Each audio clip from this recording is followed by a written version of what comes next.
Hey everyone! I have been lurking on the subreddit for a while, reading stories from people who got cheated on, lied to, manipulated, and generally had their lives turned upside down. For years, I never thought I would be one of them. Yet here I am. The reason I am writing this now is because I am sitting in my new house, looking out at a lake from my kitchen window, drinking coffee before heading to the gym. Meanwhile, my ex-wife is apparently living in a tiny apartment, working double shifts, abandoned by the guy she blew up our marriage for. Life is weird. To understand how I got here, I need to start at the beginning. My ex-wife and I were married for 11 years. We met in our 20s. Back then I was in decent shape, had a good job, and honestly thought I would found my person. The first 7 or 8 years were pretty normal. Then life happened. My father got sick. Work became stressful. I stopped exercising regularly. I started stress eating. Little by little, the weight piled on. 10 pounds became 30. 30 became 50. Eventually, I was about 70 pounds overweight. I am not proud of it.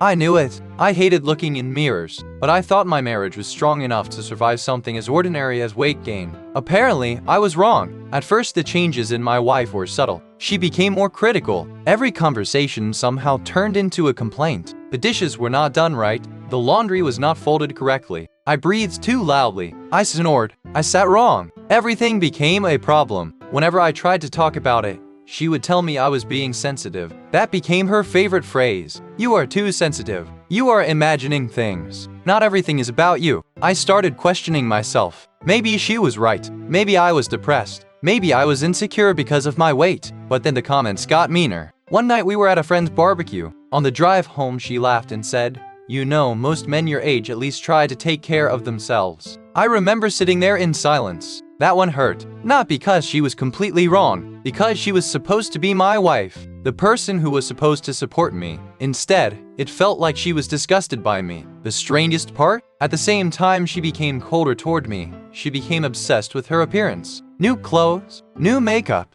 new hairstyles, a gym membership she suddenly treated like a second job. When I asked why, she would laugh and say she just wanted to feel confident again. Reasonable enough, right? That's what I thought. Looking back now, those were the first warning signs. The problem was that I trusted her completely. And when you trust someone completely, you do not notice the knife until it's already halfway into your back. Unfortunately, that was not even close to the worst thing I was about to discover. Thanks to everyone reading. A lot of people have already messaged me asking how I did not see what was happening sooner. Trust me, I have asked myself that question 1,000 times. The honest answer is that when you are living inside a situation, it's a lot harder to see than when you are looking at it from the outside. At the time, I still believed my wife loved me. I thought we were just going through a rough patch. I thought stress, age, and routine were hurting our marriage. I had no idea she was already building an entirely separate life behind my back. The first major red flag came about 6 months before everything exploded. She suddenly became extremely protective of her phone. Before that, we would never hidden anything from each other. If her phone rang while she was in the shower, I would answer it. If mine buzzed while I was driving, she would check who it was. There was never any secrecy. Then overnight, everything changed. Her phone was always face down. Always. If I walked into a room unexpectedly, she would lock the screen immediately. If I asked who she was texting, she would get irritated. Not nervous, not embarrassed, irritated. Like I was the problem for asking. One evening, I walked into the living room and she practically launched herself across the couch to grab her phone before I could see the screen. I laughed and asked what was so secret. She immediately rolled her eyes. "God, you are paranoid." That became her second favorite phrase. I was not paranoid. I was confused. There is a difference. Then came the late nights. At first it was girls' nights, then work events, then networking opportunities, then gym classes, then volunteer projects, then some new friend I would never heard about before. The explanations changed constantly. The pattern did not. She was home less and less. One Friday she left at 6 in the evening and did not return until nearly 2 in the morning. When I asked where she would been,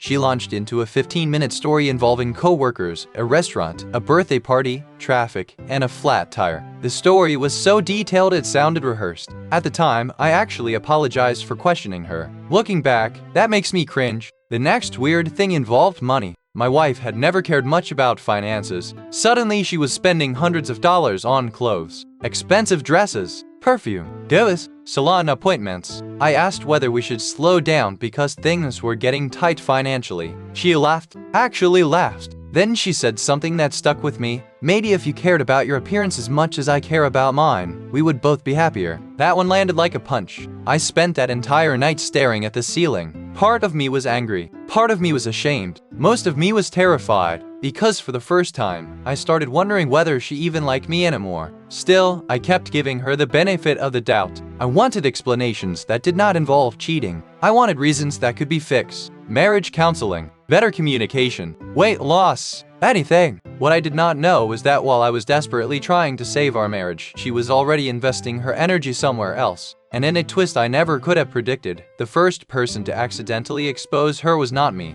It was her own sister. This is where things started getting weird. Not my wife is acting distant weird. Not maybe she's hiding something weird. I mean genuinely bizarre. And it all started because her sister could not keep a story straight. For context, my ex-wife had a younger sister named Amanda. We were not especially close, but we got along fine. She was blunt, talked too much, and had a habit of speaking before thinking. Turns out that habit would eventually save me months of being lied to. One Saturday afternoon, Amanda stopped by our house while my wife was out. We were sitting in the kitchen drinking coffee and making small talk when she casually asked how the beach trip went. I remember staring at her. What? She looked confused. The beach trip? Last weekend. I told her we would never gone to the beach. My wife had supposedly attended a work conference 2 hours away. Amanda immediately froze. The color drained from her face. Then she started stumbling over her words. Oh, maybe I am thinking of somebody else. Except she obviously was not. You know those moments where something feels wrong instantly? That was one of them. The conversation moved on, but my brain stayed stuck on that beach trip. When my wife came home later that evening, I asked about it, very casually. I simply mentioned Amanda bringing up a beach vacation. For about half a second, my wife looked terrified. Then she recovered. Immediately. It was honestly impressive. She laughed and said Amanda was confused. Apparently, Amanda had mixed her up with another friend. Simple misunderstanding. Nothing to worry about. And because I was still trying desperately to trust my wife, I accepted the explanation. At least outwardly. Internally, though, something had shifted. For the first time, I started paying attention. Really paying attention. The next few weeks were eye-opening. I noticed how often her stories changed. A coworker she mentioned one day would become a different coworker the next. A restaurant would suddenly become a coffee shop. A meeting scheduled for Thursday somehow happened on Wednesday. Tiny inconsistencies, nothing huge individually, but together, they formed a pattern. The more attention I paid, the more lies I found. Then came another strange incident. One evening she left her laptop open while she took a phone call outside. I was not trying to snoop. I was not even near the computer initially, but a notification popped up on the screen. A social media message. I only caught part of it, just a preview. 3 words. Miss you already. That was it. No name, no context, no explanation. Just those 3 words. My stomach dropped. When she came back inside, she noticed the message notification was visible. Her reaction was immediate panic. She slammed the laptop shut so fast it nearly fell off the table. Then she accused me of spying on her. Not asked. Accused. The argument lasted nearly 2 hours. By the end, somehow I was apologizing. That's when I began realizing something important. Every time I got close to a question she could not answer, she would flip the conversation around and make me the bad guy. It worked surprisingly well. For a while, but eventually even the best liar runs into a problem. Because 2 weeks later, Amanda called me in tears, and what she told me completely shattered the last pieces of trust I still had left. That phone call changed everything. I still remember exactly where I was when Amanda called. I was sitting in my car outside a grocery store, trying to convince myself to go inside and buy vegetables instead of junk food. Looking back, it's funny what your brain remembers. Some of the biggest moments of your life happen in the most ordinary places. My phone rang. Amanda's name appeared on the screen. The second I answered, I knew something was wrong. She was crying, not sniffling, actually crying. For a few seconds, she could not even speak. I thought somebody had died. Finally, she managed to say, I cannot keep lying for her anymore. My heart immediately started pounding. I asked what she meant. Then came a long silence. And then she told me everything. Or at least the version she knew. Apparently, the beach trip had been real. Very real. My wife had not gone with co-workers. She had gone with another man. A man she had been seeing for months. Amanda claimed she would discovered the affair by accident. My wife had sworn her to secrecy. Promised it was temporary. Promised she was confused. Promised she was going to end it. The usual nonsense. Except she never ended it. Instead, the affair got more serious. According to Amanda, my wife had become completely obsessed with the guy, talking about him constantly, comparing him to me, making fun of me, mocking my appearance, mocking my weight, mocking my habits, mocking my entire life. That part hurt more than I can explain. The cheating was bad enough, but hearing that the person I would loved for over a decade was laughing about me behind my back, that hit differently. Amanda was crying because she would finally realized how far things had gone. She said she could not watch it anymore, could not keep helping her sister lie, could not pretend I deserved it. Then she gave me the guy's name. At the time, I had never heard it before. Within an hour, I knew more than I wanted to know. Social media is a dangerous thing, especially when you are looking for evidence. The guy was everything I was not. Tall, muscular, senile, expensive clothes, luxury vacations, perfect photos. The kind of guy who seemed to spend more time looking into mirrors than actual human beings. And according to Amanda, my wife was absolutely infatuated with him. I sat in my car for nearly 3 hours, just staring, reading, scrolling, trying to process everything. I was not angry yet. People always assume anger comes first. For me it did not. First came disbelief, then confusion, then humiliation, then sadness, an overwhelming sadness. The kind that feels physical, the kind that sits on your chest, the kind that makes breathing difficult. I eventually drove home and acted completely normal. That was probably the hardest thing I have ever done. I hugged my wife. I ate dinner with her. I watched television beside her, all while knowing she had spent months betraying me, all while knowing she was still lying directly to my face. But the most shocking part came later that night, after she fell asleep, because that's when I discovered evidence that proved Amanda had actually underestimated how bad things really were. The affair was not just emotional, it was not just physical. My wife had been planning something much bigger, and she was preparing to leave me completely. After Amanda's phone call, I felt like I was living in some alternate reality. Every word my wife spoke sounded different. Every smile looked fake. Every casual conversation felt rehearsed. The strangest part was that she had no idea I knew. She went through that evening exactly like she always did. She asked what I wanted for dinner. She showed me a funny video. She complained about work. She kissed me goodnight. Then she fell asleep beside me. Meanwhile, my entire world was collapsing. I barely slept. Around 2 in the morning, I got out of bed and went downstairs. I was not looking for evidence. At least that's what I told myself. The truth is that once trust is gone, your brain starts searching for answers whether you want them or not. That's when I noticed something unusual. My wife had left her tablet charging on the kitchen counter. The screen lit up from a notification. Normally, I would not have touched it, but nothing about our marriage was normal anymore. The device was not locked. One swipe, that's all it took, and my life changed again. The messages were not subtle. There was no misunderstanding, no innocent explanation, no room for interpretation. Hundreds of conversations, pictures, plans, hotel reservations, vacation ideas, private jokes about me. Some of them were cruel enough that I still remember them years later. One message in particular made me physically sick. Her boyfriend had asked why she was still with me. Her response, honestly, he's comfortable, like an old couch. Not attractive, but useful. 11 years together. That was apparently my value. An old couch. I sat there staring at the screen for what felt like forever. Then things got worse. Much worse. Because buried in those conversations was a discussion about money. My money. Our savings. The equity in our house. Future plans after the divorce. At first I thought I was misunderstanding. Then I kept reading. Oh, I understood perfectly. My wife was not simply having an affair. She was actively planning a future with this guy. She fully expected to leave me, take a significant portion of our assets, move in with him, and start a completely new life. The confidence in those messages was unbelievable. She talked as if everything was already guaranteed, as if I were just an obstacle waiting to be removed. The boyfriend seemed just as arrogant. According to him, she deserved better. Apparently better meant him. A guy who posted shirtless selfies every other day. The more I read, the calmer I became. That probably sounds strange, but it's true. The crying stopped. The panic stopped. Even the anger faded. For the first time since Amanda's phone call, everything became crystal clear. The marriage was over. There was nothing left to save. The woman sleeping upstairs was not the person I thought I would marry. Maybe she never had been. Around 4 in the morning, I put the tablet back exactly where I would found it. Then I sat alone in the dark, and I made a decision. I was not going to beg. I was not going to compete with her boyfriend. I was not going to scream. I was not going to play detective anymore. Instead, I was going to do something that shocked even me. I was going to focus entirely on myself. At the time, I had no idea that decision would completely transform my life, nor did I realize that her perfect boyfriend was hiding secrets of his own. Secrets that would eventually destroy both of them. The next morning, I woke up with a strange sense of clarity. Not happiness, not peace, definitely not forgiveness, but clarity. For months, maybe years,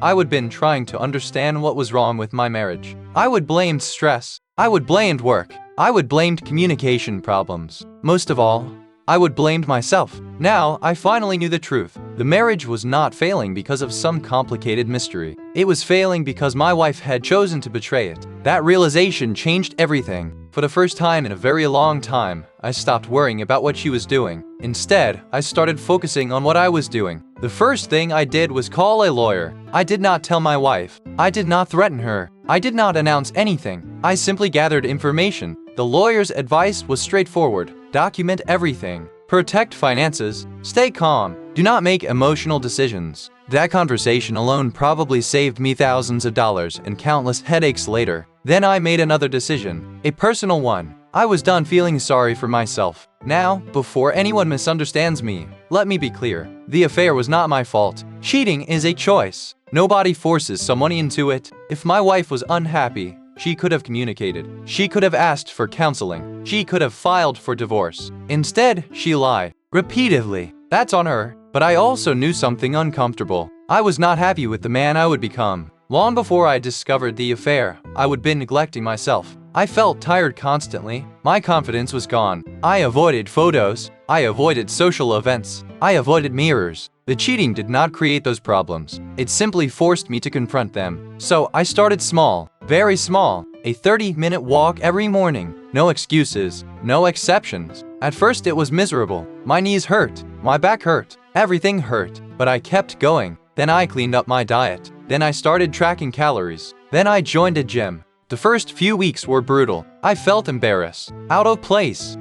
But every day I showed up anyway. Something interesting happened after about 2 months. The scale started moving, slowly, then steadily, then dramatically. People at work noticed, friends noticed, family noticed. My wife noticed too. That was when things became truly bizarre. For months, she would criticize my appearance, ignored me, mocked me, compared me to her boyfriend. Now suddenly she seemed interested again. She would compliment my clothes, ask about my workouts, comment on my weight loss. At first I thought I was imagining it. Then the behavior became impossible to ignore. One evening she actually grabbed my arm and said, "You have been looking really good lately." I almost laughed. Not because it was funny, because the timing was ridiculous. Where was this energy a year earlier? Where was this support when I was struggling? The answer was obvious. She was not attracted to effort. She was attracted to results. What she did not realize was that by then, something fundamental had changed inside me. I was not improving myself to save the marriage anymore. I was not doing it for her approval. I was not doing it to compete with her boyfriend. I was doing it for me. And while I was rebuilding my body, I was also quietly preparing for a divorce. What I did not know yet was that fate was about to hand me an unexpected gift. Because her boyfriend, man she thought was her ticket to a better life, was not nearly as successful as he pretended to be. By the time 6 months had passed, I was a completely different person. I had lost over 50 pounds. My blood pressure had improved. I had more energy than I would had in years. For the first time in a long time, I actually looked forward to waking up. Meanwhile, my marriage was basically a performance. Neither of us openly discussed the affair. She did not know exactly what I knew. I did not tell her. We were two people living in the same house while existing in completely different realities. Then fate decided to speed things up. And it happened because my wife underestimated how much people love gossip. One afternoon, I got a call from an old friend. We had not spoken in months. After a few minutes of small talk, he casually mentioned something about my wife's boyfriend. Apparently, they had crossed paths through business contacts. The moment he said the guy's name, my attention locked in. I tried to sound relaxed. Inside, I was listening to every word. Then came the bombshell. The guy was not wealthy, at least not in the way he claimed. The luxury lifestyle on social media? Mostly leased. The expensive car? Leased. The luxury apartment? Rented. The designer clothes? Many of them bought on credit. The image was real enough for photographs. Not so real behind the scenes. That alone was not shocking. Lots of people exaggerate online. What came next shocked me. The guy was drowning in debt. Significant debt. The kind that keeps people awake at night. the kind that destroys futures. Suddenly, all those conversations I would read started making more sense. He was not looking for a partner. He was looking for an upgrade, someone who could help finance the lifestyle he was pretending to have. Someone exactly like my wife. Someone willing to believe the fantasy. Over the following weeks, more information surfaced. Not because I investigated, because people kept talking. The guy had a reputation, a long one, multiple short relationships, questionable business decisions, unpaid obligations, broken promises, grand plans that never materialized. The pattern was obvious. He sold dreams. Other people paid the price. The irony was almost painful. My wife had spent months mocking me for being overweight, months comparing me to this guy, months treating him like some superior version of a man. Yet the more I learned, the less impressive he became. At the same time, my own life kept improving. I earned a promotion at work, then a performance bonus, then another opportunity that significantly increased my income. For the first time in years, my finances were thriving. My confidence was returning. My future looked bright. And that's when my wife started acting nervous. Not guilty, nervous. There is a difference. She began asking strange questions. How much was my bonus? What were my long-term plans? Was I considering changing jobs? Would I ever move somewhere else? The questions seemed random at first. Then I realized something. She was trying to evaluate her options, and for the first time, she was not completely sure she would chosen correctly. That realization became obvious one night during dinner. Out of nowhere, she started reminiscing about our early years together. The vacations, the dates, the memories, the good times. It felt almost genuine. Almost. But after everything I would learned, I could see what was happening. The fantasy she had built around her boyfriend was starting to crack. And when fantasies crack, reality becomes very uncomfortable. Unfortunately for her, reality was about to become much worse. Because only a few weeks later, the man she thought she was building a future with would completely pull the rug out from under her. And when he did, she came running back to the person she would spent years treating like an old couch. If you have ever watched a building being demolished, you will know something interesting. From a distance, it looks sudden. One moment it's standing, the next moment it's gone. But the reality is that the collapse starts long before anyone sees it. That's exactly what happened with my wife's affair. The signs were there, I just did not realize how close everything was to falling apart. At this point, nearly a year had passed since Amanda's phone call. My transformation was obvious. I had lost more than 70 pounds. I was in the best shape I would been in since my 20s. I was earning more money than I ever had before. Most importantly, I felt genuinely happy again. Not because of revenge, not because of my wife, because I would rebuild a life I actually enjoyed living. My wife, meanwhile, seemed increasingly distracted. The confidence she would carried for months was disappearing. She spent more time staring at her phone, more time arguing in hushed conversations, more time looking stressed. Then came the first crack. One Saturday morning, she stormed out of the house after a screaming phone call. She was gone for hours. When she came back, her eyes were red. I asked if everything was okay. She snapped at me immediately, which told me everything I needed to know. Something was very wrong. A few days later, Amanda called again. This time she was not crying. She sounded almost exhausted. According to her, the boyfriend's financial situation was imploding. Debt collectors were calling. Business deals were collapsing. Several people were demanding money. The image he would carefully created was falling apart, and my wife had finally discovered the truth. Apparently, she was furious. Not because he had lied, because he would lied to her. That distinction tells you a lot about a person. The irony was not lost on me. A woman who had spent years deceiving her husband was now outraged that someone had deceived her. Life has a strange sense of humor. Over the next month,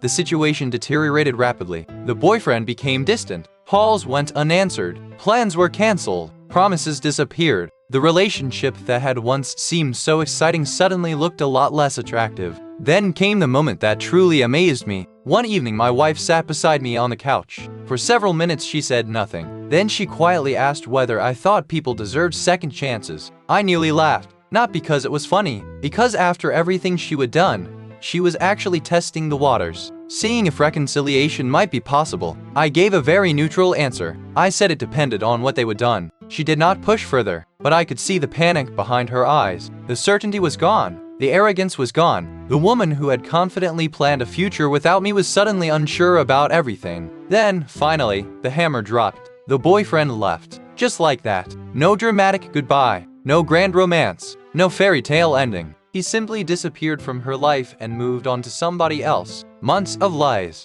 months of betrayal, months of destroying our marriage, and the guy did not even stay. The look on my wife's face when she realized she had been abandoned was unforgettable. But what happened next was even more unbelievable. Because after losing him, she decided she wanted me back, and she was willing to say almost anything to make that happen. If someone had told me at the beginning of this story that my wife would eventually beg for another chance, I would have laughed. Not because it was impossible, because the woman I knew back then would have considered it beneath her. She was convinced she would win, convinced she had found a better life, convinced I was the loser in the story. Yet there she was, sitting across from me at our kitchen table one rainy Tuesday evening, crying, actually crying. And for the first time in years, I could not tell whether the tears were genuine. Maybe they were, maybe they were not. At that point, it did not matter. The trust was gone. Once trust dies, it's incredibly difficult to bring it back. She started with apologies. Lots of them. She said she would made mistakes. She said she would been confused. She said she would lost herself. She said she had not appreciated everything I did for her. Then she blamed stress, then loneliness, then depression, then outside influences,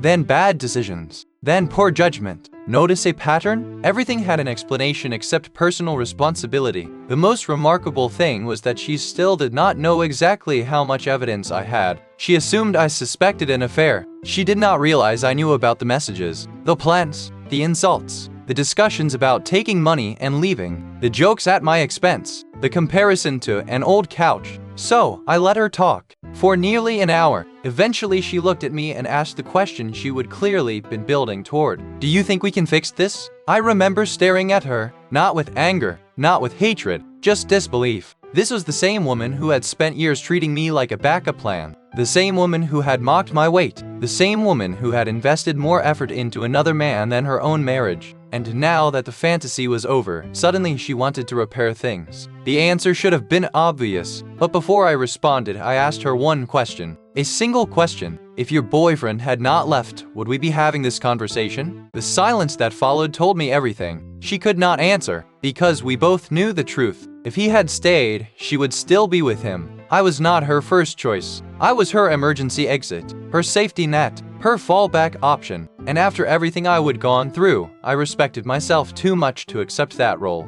A week later, I officially filed for divorce. The reaction was dramatic. There were tears, arguments, promises, attempts to negotiate, attempts to rewrite history. At one point, she even claimed the affair had made her realize how much she loved me. I honestly did not know whether to laugh or leave the room. The process took months, but eventually it was done. 11 years of marriage reduced to paperwork and signatures. Strangely enough, I did not feel devastated when it was finalized. I felt relieved. The grief had happened long before. Now there was only freedom. What I did not realize at the time was how dramatically our lives were about to diverge. Because while I was moving forward, my ex-wife's life was entering a downward spiral she never saw coming, and mine was just beginning to take off. It's been several years since the divorce now. Enough time for emotions to settle. Enough time for perspective to kick in. Enough time to look back at the entire disaster without feeling like my chest is being crushed. A lot of people reading this are probably expecting some elaborate revenge story. Some dramatic ending where I exposed my ex-wife publicly or ruined her life somehow. That's not what happened. And honestly,